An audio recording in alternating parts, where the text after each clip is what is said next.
Good morning muri yeZimbabwe. Manga maiona here nyaya yeMusikana wekuAmerica uyo akaenda padating site achinotsvaga murume amai mwana achibva awana mufesi. Awana mufesi uyu saka vanhu vanofarira zvekuexercise vachimhanya chichi. So this guy took her kudate yekuno Mhanya. Ndobva amumhanyisa vakamhanya murume aimhanya achimhanya. Sisi vachiteerawo zvekumhanyiswa kuti unete. Saka vakabva vanopinda mumachokochoko muchisango, so mune chimwe chitrailer so chinotyisa chekuti even kana waikoko ukadzvinyiwa hapana munhu anokuona. Saka this lady aito busy achitorekodha video chichi munhu anenge wobloga akazvana Nhubu vane vachirekodha kese kana achiitika.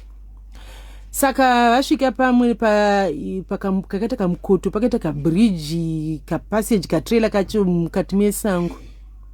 This guy akabva ati, this is where I was going to unalive you.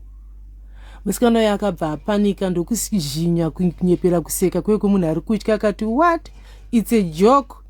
Are you joking chichichi? Ndobva murume amubvunza kuti are you recording, because murume akabva aona kuti sisi vakatobata foni kuratidza kuti it's either she's recording or ari palive or that kind. Ndobva zvanzi nemukomana nasister, yes I'm recording a video. Ndobva zvanzi nemufesi I am joking. Saka sisi went on vachibva vaposta chivlog ravo irororo. Ndati vanhu vakabva vatanga kukomenda vakati anga achikumhanyisa kuti unete kana akuzokudzvinya ushayiwe kana simba rekuzvimirira kana kutiza kana kudini kana kudini.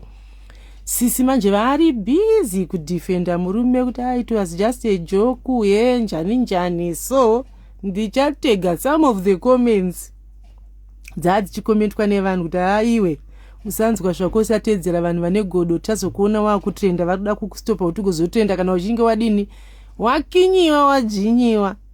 So iri kupisa nyaya iyo nanhasi ende sisi ava vachingori nemufesi wavo vachiri kungoenda kuma-morning joggings ave but running yacho notoona toti mukomana arikuda kutodrena energy yese yeMusikana kuti agotadza kana kuzvimirira kana kuzvidefenda kana akuita zvinhu zvake zvaane akaronga.